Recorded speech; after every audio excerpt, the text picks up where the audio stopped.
Pred 30-kou by som tu asi nenakupoval, ale house sa to zmenil. Zdá sa, že niektoré fast fashion značky prechádzajú celkom zaujímavou transformáciou.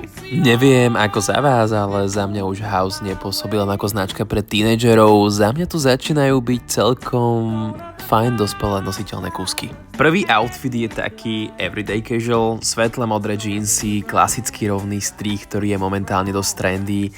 Nie sú ani skinny, ani príliš baggy, takže dobre sedia skoro každému. Tomu úplne jednoduché biele basic tričko podľa mňa must have v každom šatníku, funguje ako čistý základ pod akýkoľvek outfit. Druhý outfit ide viac do comfy street štýlu, čierna mikina na zips, oversize strih, mäkký materiál a veľmi clean design. K tomu rovnaké čierne tepláky, takže je to vlastne celý set.